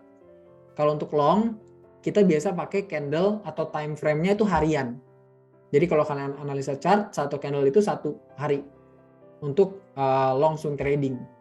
Bedanya cuma di situ aja, teman-teman. Jangka waktunya sama chart yang dipakai. Oke. Nah, kemudian untuk investing secara garis besar ada 3 jenis, teman-teman. Ya, untuk kasih kalian gambaran nih. Bedanya apa? Pertama, ada yang namanya growth investing. Growth investing ini investasi pada saham perusahaan yang memiliki potensi pertumbuhan tinggi. Maksudnya adalah ini perusahaan punya potensinya besar ke depannya. Produknya nanti akan booming. Kayak misalnya kalau sekarang tuh bank digital, perusahaan tech, ya perusahaan-perusahaan yang produknya itu bakal jadi kebutuhan yang lebih besar di masa depan. Itu kita artinya lagi melakukan growth investing ke perusahaan-perusahaan tersebut. Atau cari perusahaan yang memang in terms of revenue-nya, pendapatannya naiknya double digit per bulan, per tahun. 2 tahun lalu ke tahun lalu naiknya mungkin 17%, tahun lalu ke sekarang naiknya 20%. Nah, itu masih bisa dibilang growth. Artinya pendapatan perusahaan masih bertumbuh, market share-nya memang besar juga. Kayak gitu, pasarnya masih luas artinya. Beda sama contohnya ada saham FMCG, contohnya Unilever. Kalau kalian lihat revenue-nya, itu growth-nya udah kecil. Nah, itu nggak bisa dibilang growth investing. Jadi lihat pertumbuhan dari kinerja perusahaannya untuk growth investing. Oke, kemudian ada yang namanya dividend investing. Kalau dividend investing ini adalah kita berinvestasi tujuannya untuk dapetin dividennya. Nah, ini biasanya relevan untuk konglo-konglo yang memang dananya udah ratusan M, puluhan M, ratusan M, ya. Jadi hasil dari dividen aja itu udah cukup buat hidup. Nah, itu bisa banget untuk dividen investing, jauh lebih enak, lebih pasif. Gitu. Jadi kalau dividen investing bakal nyari perusahaan yang fundamentalnya bagus, kinerja perusahaannya bagus, dan rutin membagikan dividen. Biasa ini teman-teman bisa lihat di indeks high dividend 20. Nah, itu ada tuh. Dividen perusahaan mana yang bagi dividennya biasa rutin. Dan jumlahnya cukup besar. Oke, yang terakhir ada value investing. Nah, kalau value investing ini yang lebih sering juga, bukan lebih sering juga ya, yang kita terapin di Cafe Meet Stocks, value investing. Jadi kalau value investing ini adalah kita cari perusahaan bagus, ya, perusahaan bagus yang oke, tapi harganya murah. Ya, perusahaan bagus harganya murah, yang diskon lah istilahnya. Ini contohnya ada Ekat, Pewon, dan lain-lain, nggak usah kita sebutin kepanjangan. Jadi konsepnya gitu. Jadi perusahaan itu bisa jadi diskon, teman-teman. Kan tadi gue sempat bilang, pergerakan harga jangka pendek, ya, itu nggak selalu mencerminkan kinerja perusahaannya. Jadi saham itu bisa salah harga.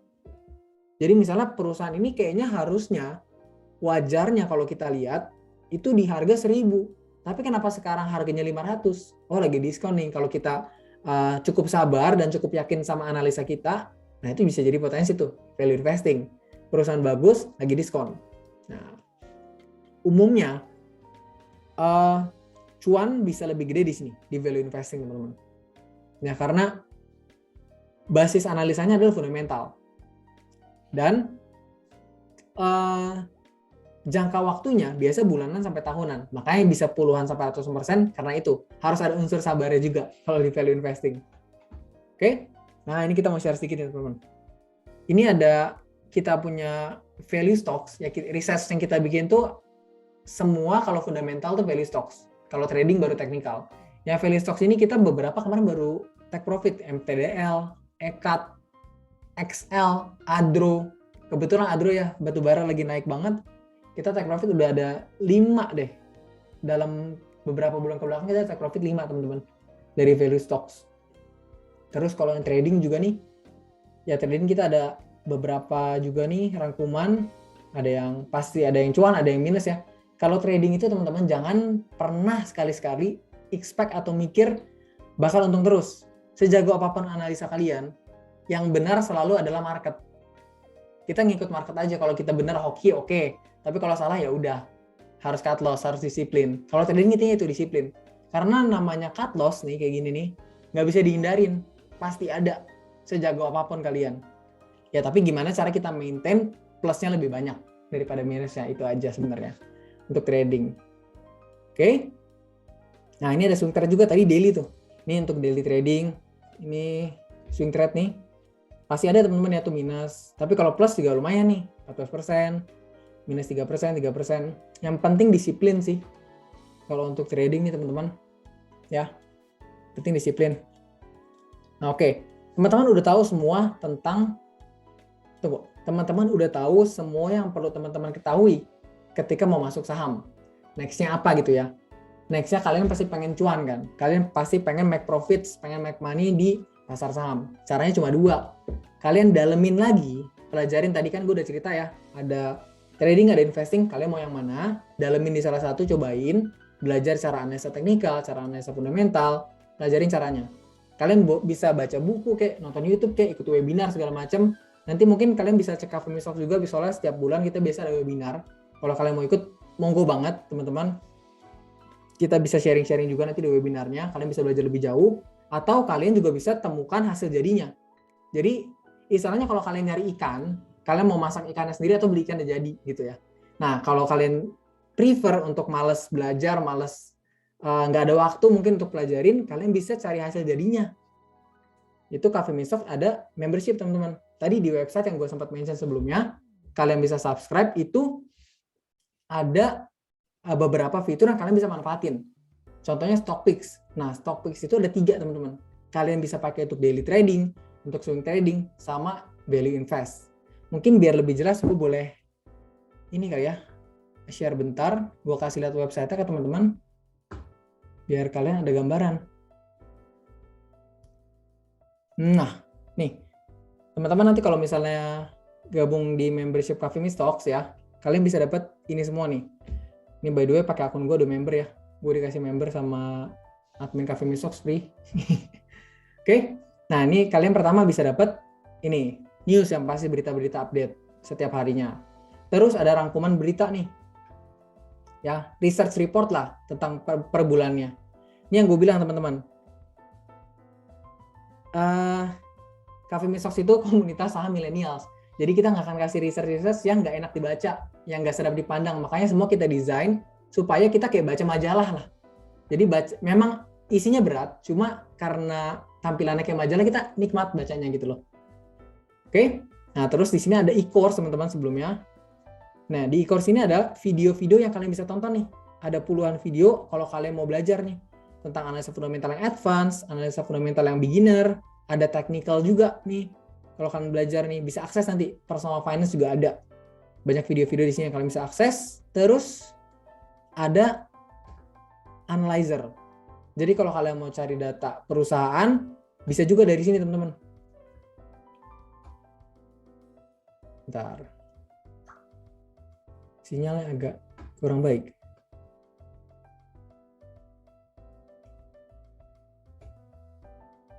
Nah, ntar kalian boleh coba-coba nih. Kalian kalau misalnya coba sekarang buka cafemistalks.id, udah bisa kok untuk coba-coba ini. Kalian tinggal login with Gmail aja. Contohnya kita lihat saham Adro nih. Nah, kita langsung kelihatan nih data-data perusahaannya. Jadi nggak perlu repot-repot buka laporan keuangan, teman-teman. Ya, nanti cara bacanya juga ada kok di video e-course, kalian bisa lihat juga. Terakhir yang kalian harus tahu, ada Stockpix, teman-teman. Ini tuh kayak kitab lah ya, kitab. Jadi, ini setiap hari diupdate. Jadi ini adalah list dari saham-saham yang kita rekomendasikan berdasarkan analisa. Jadi kalau Cafe Mistalks itu berdirinya independen teman-teman. Jadi nggak ada saham titipan dari mungkin institusi-institusi yang numpang goreng segala macam, nggak ada. Ini pure analisa. Di setiap emiten yang kita rekomendasikan pun selalu ada basis analisanya. Kalau kalian klik nih, kalian bisa lihat nih ada chartnya. Kenapa menurut kita ini berpotensi naik? Ada analisanya nih. Oh, dari chart pattern-nya membentuk cup and handle kayak gitu.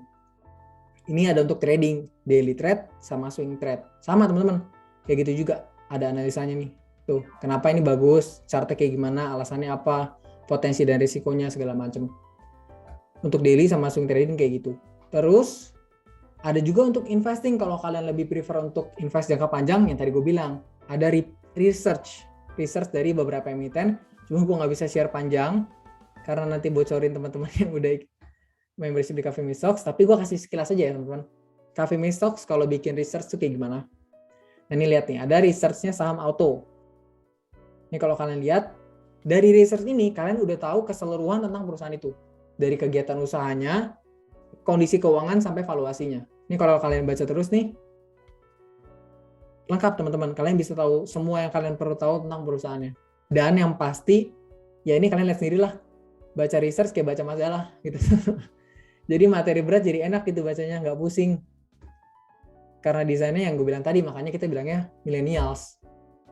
Kalian boleh ntar lihat sendiri deh. Gue mungkin nggak bisa kasih panjang-panjang. Tuh ada tinjauan industri, nanti prospek pertumbuhan perusahaannya juga gimana, segala macam, analisa finansial, sampai valuasi. Kayak gitu teman-teman. Kalau teman-teman tertarik, boleh nih. Tadi mana ya share screen gue ya. Kalian bisa dapat ini untuk membership, dapat harga spesial nih thanks to panitia webinar hari ini. Kalian dapat harga spesial nih. Boleh nih teman-teman kalau mau gabung di membership Cafe Mistalks, yang which is gue sangat sarankan karena fitur-fiturnya membantu banget. Gue sendiri kalau trading invest selalu lihatnya dari situ. Teman-teman boleh scan nih barcode di depan atau klik linknya. Teman-teman boleh di-share link. Oh udah ya. Thank you Calvin. Nah itu ada linknya, teman-teman nanti langsung chat sama admin untuk tanya-tanya soal membershipnya. Tanya aja ada harga spesial dari UPH gitu. Thanks to panitia webinar hari ini. Oke teman-teman, ada pertanyaan nggak? Mungkin seputar Cafe Talks, seputar materi tadi, atau apapun gitu? Ada pertanyaan? Yang gue sampaikan sudah selesai sih teman-teman. Oke, ya, wah, berarti menarik banget ya teman-teman penjelasan dari Kak Beno tadi mengenai tentang investasi dari benar-benar pemula ya. Jadi ternyata jenis investasi itu banyak gitu, nggak cuma saham aja, ada reksadana gitu. Dan itu tuh dibagi-bagi lagi tuh, ada reksadana saham, ada reksadana campuran. Nah, investasi juga sendiri di saham ada yang trading, ada investing. Ya. Itu juga banyak gitu loh. Nah, jadi teman-teman kita sebelum kita Q&A mungkin kita bisa kasih reaction dulu ya untuk pembicara kita. Soalnya jujur aja ya mungkin kita kan masih umur yang masih muda ya, hitungannya masih umur 17, 18 dan kita udah berani untuk belajar mendalami investasi gitu. Jadi ya kita sebenarnya harus bangga juga gitu untuk bisa masuk dan berani, karena tentu saja dengan kita investasi di saham atau dimanapun kita udah harus siap dengan mental kita untuk menanggung resiko. Benar nggak kok? Betul, agree. Iya. Nah, kalau gitu kan Q&A nih. Jadi kalau teman-teman di sini yang masih bingung nih atau ada yang masih mau ditanyakan, bisa banget langsung chat aja pertanyaan kalian kalau misalnya kalian masih ada suatu hal yang belum kurang jelas ya. Nah, mungkin ini ada beberapa pertanyaan yang aku udah dapet ya. Kok mungkin aku bisa langsung bacain aja ya, nggak apa-apa ya? Ya, boleh. Oke, jadi ada yang nanya nih kok, bagi seorang pemula ya, kalau ini kita konsepnya masih pemula, masih belum tahu apa-apa, lebih bagus untuk masuk di reksadana atau langsung terjun ke saham kok? Gimana kok? Oke, kalau pemula itu yang tadi gue bilang ya, harus siap dulu pondasi keuangannya. Tapi sambil siapin pondasi keuangan, untuk coba-coba boleh. Jadi kalian harus explore. Kalau untuk reksadana atau saham, gue tetap encourage kalian ke saham sih. Tapi dengan modal yang kecil dulu. Misalnya kalian anggaplah awal punya 10 juta misalnya. Kalian taruh dulu 1 juta, 2 juta gitu. Untuk coba rasain dak-dikdukan melihat saham kalian turun kayak gitu. Jadi better kalian langsung praktek coba sih. Dengan money management ya. Dengan tadi kalian spare. Jangan 10 juta yang kalian punya langsung taruh di saham kayak gitu. Better gitu sih. Kalian langsung ke saham kalau menurut gue. Oke, berarti better saham gitu ya. Kalau dibandingin. Terus ngomongin money management nih kok. Kalau misalnya kita lebih suka untuk day trading nih, mungkin kita sukanya main cepat gitu, jangka pendek, day trading. Itu kira-kira kita kalau mau masuk, itu mendingan kita langsung all in atau tetap jaga ya money managementnya kita gitu loh. Soalnya kan namanya day trading kalau bisa untung langsung gitu kan, untuk prospeknya lagi bagus nih gitu. Apakah better langsung all in aja semua gitu loh, atau gimana? Ya, jadi kalau tadi kita belajar ada daily trading, ada swing trading, ada investing ya. Daily trading adalah kegiatan yang resikonya paling tinggi. Kegiatan resiko paling tinggi daily trading itu. Kemungkinan salahnya lebih besar. Kalau kalian analisa untuk daily trading, kemungkinan salahnya lebih besar. Paling besar dibanding yang lain. Jadi sebaiknya kalau kalian punya dari 100% dana kalian yang untuk di pasar saham, paling 5-10% aja untuk daily trading. Jangan banyak-banyak. Jangan greedy. Jangan terlalu pengen cepet sampai berani, apalagi sampai all in. Jangan. Kalau daily trading itu, karena resikonya tinggi, jangan pakai banyak-banyak dananya. Gitu. Nah, gitu ya teman-teman. Berarti kita baru tahu nih kalau seandainya kita emang mungkin feel-nya mau trading nih, apalagi mau daily trading gitu. Tetap harus jaga money management ya, jangan all in benar-benar. Karena mungkin aja gitu, kayak mungkin kelihatannya prospeknya bagus, tapi kita yang namanya masa depan kita nggak ada yang tahu ya kok ya. Misalnya tiba-tiba lagi naik, tiba-tiba blok. Kalau kita langsung all in, wah bisa bahaya banget gitu ya. Betul. Jadi ya teman-teman harus tetap hati-hati ya kalau seandainya mau daily trading gitu, jangan sampai all in. Yep. Nah, oke kok. Mungkin ada lanjut nih pertanyaan. Seberapa penting sih ngetahuin profil resiko sebelum investasi bagi diri sendiri ya kok? Untuk investasi, profil resiko itu penting banget. Kita harus kenal dulu profil risiko kita sebelum kita masuk ke instrumen investasi, sebelum kita lakukan investasi. Kenapa? Soalnya berbeda tujuan keuangan, berbeda juga tempat untuk taruh asetnya. Profil resiko kan nggak cuma subjektivitas kita nih. Oh, gue berani ambil resiko. Oh, gue orangnya pengen yang aman-aman aja. Nggak sekedar itu. Tapi ngeliat kondisi kita sekarang. Kalau misalnya kalian walaupun kuliah, tapi gue tahu banyak yang struggling juga. Kayak misalnya kalian harus biayain orang tua, kalian punya tanggungan ya istilahnya. Dari situ udah beda juga. Kalian punya tanggungan dan nggak punya tanggungan, itu udah profil resiko yang berbeda. Kalau punya tanggungan, harus lebih konservatif, harus lebih cari aman. Karena kalian ada kepala yang harus dikasih makan. Beda sama orang yang nggak punya tanggungan, profil resikonya bisa lebih agresif. Salah satunya itu. Nah, kenapa itu penting? Karena kalau kalian misalnya, harusnya kalian bertindak agak konservatif. Tapi kalian nggak ngerti. Gue punya tanggungan, terus gue orang yang nggak kuat mental, tapi gue banyakin di daily trading, gue banyakin di pasar saham, daily trading, gue bisa stres ya, baru lihat 2% loss dikit, kayaknya tidur nggak tenang gitu. Jadi megang saham, kalau kita lagi beli saham, malam tidur nggak nyenyak kayak gitu. Penting banget sih jadi untuk tahu dulu sebelum kita nempatin aset kita di mana. Gitu. Oke, gila, mantap banget ya kok. Oh ya, mungkin kalau kita lihat dari kondisi sekarang ya, mungkin baru-baru ini dalam semingguan terakhir ini, apalagi kemarin itu kita ngelihat IHSG itu lagi memuncak banget ya, bisa hijau banget plus 100-an kalau nggak salah gitu. Nah itu menurut Koko kayak maksudnya salah satu kenapa sih bisa tiba-tiba awalnya dia turun-turun, tiba-tiba di hari kemarin itu bisa melonjak ke atas kok. Itu nggak, kayaknya nggak wajar gitu loh maksudnya. Itu kira-kira menurut Koko ada pendapat gimana, Pak? Ya, walaupun dalam jangka pendek beberapa hari kemarin kita lihat IHSG naik terus. Cuma kalau kita tarik agak panjang ya, sekitar beberapa bulan lah, 5 bulan mungkin ya. Kalau kalian lihat IHSG itu nggak kemana-mana sebenarnya. Di situ-situ aja. Masih sideways sebenarnya. Jadi kenaikan kemarin itu sebenarnya nggak ada apa-apanya. Kalau kita lihat trennya jangka panjang. Dan lucunya juga teman-teman, gue mungkin boleh share sedikit. Mungkin agak berat buat yang baru banget. Cuma pasar saham Indonesia, IHSG, itu masih didominasi sama dana asing. Jadi keluar masuk ke dana asing sangat sensitif lah sama pergerakan IHSG. Lucunya, pas kemarin tadi Jason bilang IHSG naik, itu kalau kalian lihat asing malah jualan. Jadi asing net sell tuh di hari itu. Nah, ditambah dengan beberapa sentimen yang kurang mengenakan ya, dari China kalau kalian tahu ada krisis listrik, terus US juga Menteri Keuangannya lagi menambah plafon utang segala macam. Sebenarnya kita belum ada di kondisi yang bisa dikatakan siap untuk recover setelah pandemi kemarin. Jadi kalau pandangan gue sebagai pelaku pasar masih tetap bakal hati-hati sih. Nggak akan nambah muatan terlalu banyak juga. Karena itu tadi, kondisi secara keseluruhan masih membingungkan. Kurang lebih gitu. Teman-teman, semoga apa yang gue sampaikan nggak terlalu ini ya. Gue udah berusaha di-simplified.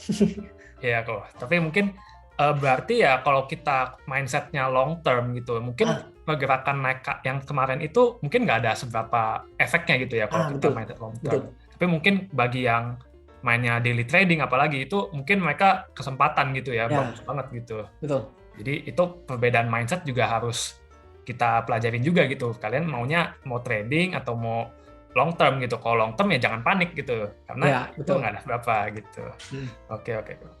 Terus lanjut kok, mungkin ada pertanyaan lanjutan kayak tadi kan ada trading, ada investing. Nah, terus analisanya itu kan juga ada mungkin namanya yang kita familiar, ada technical dan fundamental ya gitu. Nah, menurut Koko nih kira-kira mungkin bisa ada keuntungannya masing-masing, tapi menurut Koko lebih bagus dari segi yang mana ya kok kalau kita?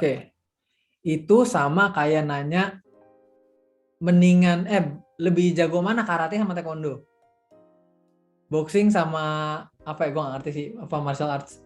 Itu sama kayak membandingkan dua jurus yang beda fungsinya gitu loh. Kalau ditanya fundamental sama teknikal bagus mana, beda keperluan. Fundamental tujuannya untuk ngelihat dalamnya perusahaan. Tujuannya adalah untuk milih perusahaan yang mau kita invest. Teknikal ngelihat pergerakan harga. Mana nih kita bisa manfaatin nggak pergerakan harga jangka pendeknya untuk dapat keuntungan jangka pendek gitu ya. Jadi itu bukan sesuatu untuk diperbandingkan sih. Sama-sama bagus, tinggal yang pakai aja siapa gitu. Dan keperluannya untuk apa? Kalau invest ya pakai fundamental. Lebih kalau mau invest, analisanya banyakin di fundamental. Teknikal mungkin sedikit untuk tentuin kapan mau masuk. Kalau mau trading, udah analisa teknikal aja. Karena perusahaan sejelek apapun bisa tetap naik. Tinggal lihat teknikalnya gitu. Jadi tergantung keperluannya mau ngapain. Gitu sih. Oke, itu berarti kembali lagi ya gitu. Kita maunya tipenya mau kayak gimana sih? Mau kita harus tahu dulu dalam diri kita mau mainnya secara long term atau short term gitu. Karena pasti itu beda gitu, nggak bisa disatukan. Bagaikan tadi karate dan taekwondo gitu, nggak bisa tahu yang mana yang bagus gitu. Karena ada kegunaannya masing-masing gitu ya kok. Ya, betul. Gitu. Oke. Terus lanjut gini. Ini ada yang nanya kok kayak mungkin ada terms baru nih kayak ada forex gitu kok. Bedanya forex sama saham itu sebenarnya apa kok gitu? Dan pemakaiannya apa yang membedakan mereka gitu kok? Forex sama saham jelas beda. Saham itu kan bukti kepemilikan sebuah perusahaan. Kalau forex itu mata uang, valuta asing, foreign exchange. Forex jadi itu nilai tukar IDR USD kayak gitu. Cuma sama-sama bisa dipakai sebagai instrumen trading. Karena apa? Karena ada pergerakan harga di situ. Nilai tukar setiap hari berubah, bisa kita manfaatin pergerakan harganya. Di saham ada setiap hari harganya berubah, kita bisa manfaatin pergerakan harganya untuk trading. Di komoditas juga bisa, harga call itu kan setiap hari naik turun juga, kita bisa manfaatin untuk trading. Jadi sebenarnya itu cuma instrumen-instrumen yang kita bisa pakai untuk trading. Kripto juga termasuk gitu. Walaupun mereka beda-beda gitu. Tapi kalau dari perspektif trading kurang lebih mirip. Ada pergerakan harga, kita bisa manfaatin untuk ngambil cuan di situ. Gitu. Tuh, ternyata ya beda juga gitu ya. Ada saham, nggak cuma saham berarti ini investasi ini, ada juga yang namanya forex gitu. Iya. Terus ngomong-ngomong tadi kan juga sempat Koko singgung kripto ya kok. Mungkin kripto juga mungkin kita agak melenceng ya, tapi kayak kripto ini kan juga kayaknya lagi booming juga ya bagi kalangan-kalangan muda gitu untuk tertarik gitu. Nah, kalau mau ngomongin kripto kok kita kan kalau saham itu kan ada dasar valuasinya, ada perusahaan, ada fundamentalnya gitu kan ya, tahu gitu underlying asetnya yang mana. Tapi gimana kok kripto kok menurut Koko? Kan itu nggak tahu pergerakannya gitu kan ya, nggak tahu ada fundamentalnya, nggak ada dasarnya. Nah, apakah worth it kok sebenarnya gitu untuk di sini gitu? Ya, kalau kripto ya, cryptocurrency, Bitcoin dan teman-teman itu fundamentalnya bisa dinilai kalau kalian anak IT yang memang dalamin blockchain seputar itu, kriptografi segala macam. Temen gue ada yang ngerti, cuma dijelasin pun gue nggak ngerti, gue nggak ada background IT segala macam. Tapi karena di situ ada pergerakan harga, ya ada pergerakan harga, ada volume, bisa dipakai untuk instrumen trading teman-teman. Cuma mungkin bakal lebih berbahaya maksudnya resikonya lebih tinggi. Karena tidak ada batasan dia mau naik berapa, mau turun berapa, suka-suka dia. Kayak kemarin kan sempat crash kan, turun berapa persen itu turun BTC ETH segala macam. Gitu. Jadi kalau mau pakai sebenarnya lebih cocok. Gua ngerasa lebih nyaman cryptocurrency dan teman-teman itu dipakai untuk trading sih dibandingkan untuk invest. Karena memang tadi gua nggak ngerti cara nilai fundamental dari sebuah koin tadi. Gitu. Tapi untuk trading sama seperti instrumen trading lainnya. Forex, saham, ada pergerakan harga bisa dimanfaatin gitu. Oh, gitu. Ya Warren Buffett kan juga pernah bilang ya kayak kita kalau mau investasi itu kan mesti tahu apa yang kita invest gitu. Jangan cuma ikut-ikutan orang, jangan sembarangan gitu. Nah, ini kondisinya misalnya kalau dari peserta di sini mungkin mendalami kripto banget gitu dan mungkin nggak seperti yang lain juga gitu. Mungkin kalau yang emang jago atau mengerti itu nggak masalah gitu. Tapi bagi kalian nih, ini agak mungkin disclaimer aja, bukannya kita mau ngapain, mau milih-milih. Tapi bagi kalian yang mungkin masih nggak ngerti gitu kripto, tapi dengar-dengar dari orang kok naik, bagus. Jangan langsung take action gitu. Kita harus tahu dulu gitu. Kita harus benar-benar tahu apa yang sih kita mau investasi gitu. Ya kan, kok? Ya, jangan latah. Nah, benar. Oke. Mungkin ada pertanyaan lagi nih kok, mungkin masih ada lanjut. Nih, jadi bagi teman-teman yang masih bingung nih ya, mumpung kita ada pakarnya ya, ada Ko Bene di sini, ya bisa segera langsung ditanyakan aja gitu ya, keresahan atau kebingungannya tentang investasi. Oke, Ada yang nanya lagi nih kok, ya mungkin ini ada yang bilang boleh nggak sih sedikit review kepada kita semua audiens peserta, gimana sih Kobene dan tim dari Coffee Meets Talks sendiri menentukan saham yang cocok atau baik untuk trading atau untuk investing gitu. Ada nggak sih kayak faktor tertentu yang diperhatikan gitu? Oke, sebagai investor atau trader, kita sudah selayaknya lah kita harus kerjain PR, yaitu ya screening, nyaring sendiri mana yang kira-kira berpotensi untuk ngasilin cuan ke depannya. Nah, kalau dari gua dan teman-teman dan tim analis Coffee Meets Talks, jadi Coffee Meets Talks-nya ada tim analis teman-teman ya, certified. Memang kerjaannya adalah ngerjain PR-nya. Nyaring dari 700-an perusahaan, saham mana yang kira-kira cocok untuk trading dan mana yang secara fundamental cocok untuk value investing. Yang tadi kita bikin risetnya itu yang teman-teman tadi lihat ya, ada daily trading, swing trading, value invest. Itu kita lihat berdasarkan keperluan. Kita mencari daily trading, oke, kita cari dari pergerakan harga saham, mana yang chart daily-nya itu cocok nih, bisa berpotensi menghasilkan cuan untuk daily trading.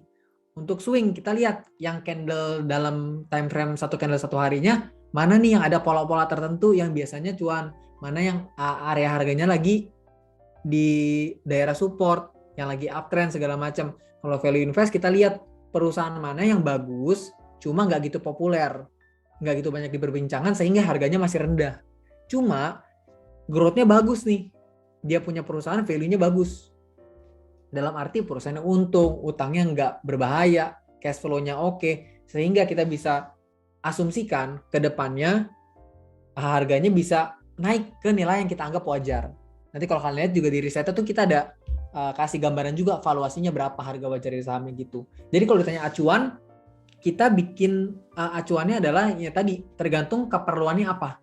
Untuk daily trading ada sendiri, swing trading ada sendiri, value invest ada sendiri, tapi nggak jauh-jauh sama fundamental dan teknikalnya itu. Kurang lebih gitu. Oke, bagus kok. Mungkin ini ada satu pertanyaan terakhir ya, biar kita nggak kelamaan juga ya. Ini ada satu pertanyaan terakhir nih. Tadi kan kita ngomongin tentang fundamental gitu kan ya, kita tentang laporan perusahaannya, kinerjanya gitu. Nah ini ada yang nanya kok, kayak cara tahu perusahaannya mana kinerjanya bagus atau jelek itu dari mana datanya kok? Kita bisa lihatnya dari mana gitu kok? Ya, jadi perusahaan-perusahaan yang ada di bursa itu yang kita bisa beli sahamnya, mereka punya kewajiban untuk reporting atau upload laporan keuangannya di idx.co.id. Nanti kalian coba aja cari itu di idx.co.id, website Bursa Efek Indonesia. Laporan keuangan semua perusahaan yang listing itu ada di situ. Ya, silahkan review deh tuh. Satu-satu bacain laporan keuangan ratusan lembar ya.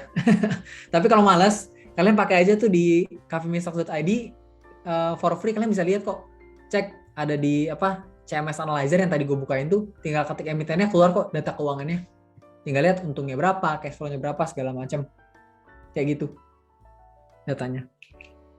Oke, ya gitu jadi teman-teman. Jadi tenang aja, kalau misalnya mau ngomongin tentang laporan pasti ada datanya, karena setiap perusahaan yang go public atau IPO istilahnya ya, itu pasti udah listing, udah submit semua laporan mereka dengan terbuka. Makanya namanya go public gitu. Jadi pasti ada datanya, tinggal dicari aja mungkin di IDX bisa kalian cari, atau mungkin ada alternatif lain yang mungkin lebih membantu, bisa langsung dari Coffee Meets Talks-nya sendiri, kalian bisa langsung cek gitu untuk mungkin laporan-laporannya yang mungkin data-data yang bisa kalian pakai untuk pertimbangan kalian untuk invest gitu ya kok. Oke. Ya teman-teman, ya mungkin karena keterbatasan waktu juga ya mungkin kita selesaiin dulu lah kita untuk Q&A session-nya. Jadi terima kasih untuk teman-teman yang sudah mengajukan pertanyaan. Ya mungkin semoga dari jawabannya Ko Bene tadi bisa membantu kalian bisa lebih tahu lagi mengenai tentang investasi. Nah, tadi mungkin ini bisa ganti share screen, mungkin boleh ya Ko? Oh iya, silakan. Dari panitia bisa share screen. Ya, jadi teman-teman tadi kan Ko Bene tadi udah jelasin juga tentang kerjasama kolaborasi UPH nih dengan Coffee Meets Talks gitu tentang special price gitu. Jadi bagi kalian yang tadi tertarik gitu untuk bergabung menjadi member dari Coffee Meets Talks-nya sendiri, itu nanti akan kita bagikan link khusus nih bagi kalian dan akan ada special prize, benar ya kok? Special prize itu bagi kalian yang tertarik dan mau meneruskan mendalami pelajaran tentang investasi bersama Coffee Beanstalk. Nanti dari tim UPH, dari kita panitia akan memberikan link khusus bagi kalian yang ingin benar-benar tertarik untuk membership ini. Gila. Emang sebenarnya apalagi bagi pemula ya, ini justru membantu banget ya kalau kayak misalnya kita bisa dapat hal-hal seperti ini, karena tentu saja kita apalagi online gini kan mesti istilahnya otodidak ya, kita webinar, cari-cari pengetahuan sendiri gitu-gitu. Iya betul, informasi itu penting teman-teman. Kalau jadi pelaku pasar, informasi itu penting. Nah sebenarnya kalau lihat ya, ini harganya tuh nggak seberapa dibanding sama kalau kalian cuan paling 2 kali cuan udah nutup gitu harganya sebenarnya. Tinggal ini aja, yang penting kalian praktek, jangan subscribe tapi nggak praktek. Kalau subscribe terus praktek nggak lama juga ketutup biayanya, jadi kayak murah lah. Iya, Sebentaran benar udah banget ketutup. teman-teman. Jadi ya jangan ini kesempatannya juga nggak datang banyak ya kok. Ini cuma khusus Bener. banget bagi kita UPH karena kita kolaborasi.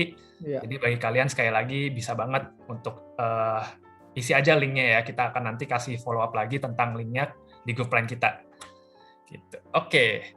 Nah selanjutnya nih teman-teman mungkin bisa di next. Jadi kita lanjut ke satu sesi ini di mana kita mau tahu nih pendapat kalian tentang webinar hari ini dengan Coffee Beanstalk. Kita mau ada evaluasi sedikit. Jadi diminta teman-teman untuk bisa mengisi form evaluasi ya. Jadi kalian bisa langsung scan QR code-nya atau mungkin bisa dari panitia udah kasih linknya untuk form kehadiran, form evaluasi. Nah, jangan lupa form evaluasi ini akan menjadi bukti kehadiran kalian nih di dalam webinar ini. Jadi diharapkan teman-teman bisa banget untuk isi sejujur-jujurnya tentang webinar ini. Nah, di situ nanti kalian akan berhak mendapatkan sertifikat dan student engagement point nih. Tentunya bagi anak UPH itu kayaknya penting banget gitu, student engagement point. Jadi harap diisi dengan sejujur-jujurnya untuk form eval ini. Untuk waktu pengisiannya sendiri itu adalah 5 menit, jadi boleh kalian mulai dari sekarang ya. Thank you.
Oke teman-teman, jadi form evalnya udah selesai ya seharusnya, semuanya udah dapat kebagian untuk mengisi form evaluasi. Jadi mungkin masih ada beberapa yang belum sempat ngisi, nggak apa-apa, tetap kita buka form evalnya.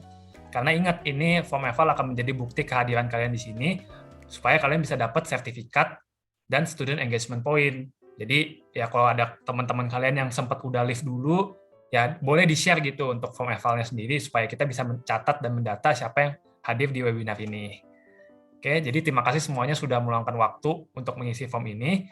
Nah, selanjutnya sebelum kita menutup acara, ya kita ada sesi foto bersama nih. Gitu, kita sesi foto bersama untuk mendokumentasi acara ini. Jadi bagi teman-teman yang bisa menyalakan kamera, yuk kita sama-sama on cam, yuk kita sama-sama foto dan mengenang untuk webinar hari ini. Yuk kita tunggu ya, sampai kalau bisa semuanya on kamera untuk foto bersama saja. Thank you. Oh iya, mungkin sesi foto ini akan dipimpin oleh salah satu panitia kita, Kak Karen. Mungkin boleh saya persilakan untuk memimpin foto. Terima kasih.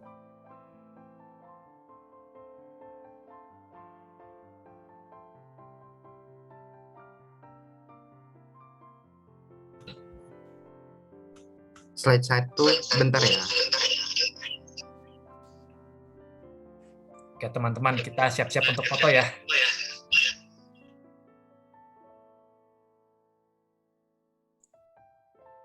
Boleh kasih aba-aba untuk panitia.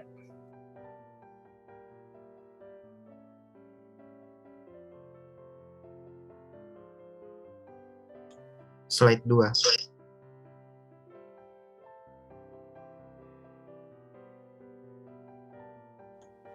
Slide 3.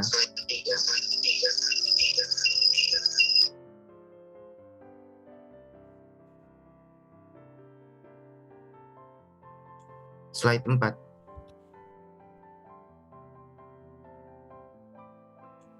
Slide 5. Slide 6. Slide 7. Udah untuk sesi fotonya. Oke, terima kasih untuk panitia untuk sesi fotonya. Jadi teman-teman, karena udah di penghujung acara nih, jadi karena kita udah awali dengan doa pembuka, jadi sebaiknya kita tutup dengan doa penutup ya. Jadi mungkin saya minta tolong dari panitia, dari Kak Angelika Lukas, boleh pimpin kita dalam doa penutup. Boleh Kak Angel, silahkan, saya persilahkan untuk pimpin. Baik, teman-teman semuanya, sebelum kita mengakhiri kegiatan webinar kita pada sore hari ini, marilah kita berdoa. Doa akan saya pimpin secara iman Katolik, teman-teman boleh menyesuaikan sesuai dengan kepercayaan teman-teman masing-masing. Tuhan, terima kasih karena Tuhan telah menyertai acara webinar kami pada sore hari ini, sehingga kami boleh menyelesaikannya dengan sangat baik. Tuhan, semoga apa yang telah kami pelajari, yang telah kami dengar pada hari ini, dapat bermanfaat dan berguna bagi kehidupan kami masing-masing. Sekarang kami akan melanjutkan kegiatan kami. Tuhan tolong sertai sampai hari ini selesai dan besok dan seterusnya. Terima kasih ya Tuhan. Amin. Oke, terima kasih untuk dari Kak Angel untuk pimpin dalam doa. Demikian teman-teman semua, webinar hari ini sudah selesai. Sekali lagi kami ingin mengucapkan terima kasih kepada Kak Benedo Manuel dan tim dari Coffee Meets Talk karena sudah bersedia untuk menjadi pembicara kita dan melakukan kolaborasi dengan UPH Investment Club. Terima kasih juga atas insight-insight dan wawasan-wawasan yang baru ya. Sangat membantu sekali, sangat menarik terutama bagi kita para pemula ya. Dan semoga teman-teman, thank you juga ya. Semoga teman-teman yang ada hadir di sini bisa mendapatkan sesuatu yang hal yang baru dari webinar ini. Sekali lagi, terima kasih teman-teman atas partisipasinya. Saya ingin minta maaf bila ada salah kata selama webinar ini berlangsung. Saya Jason dan saya pamit undur diri. Kita sampai jumpa di acara UPH Investment Cup selanjutnya. Terima kasih teman-teman. Kalian sudah bisa leave Zoom-nya dan kembali ke aktivitas masing-masing. Thank you.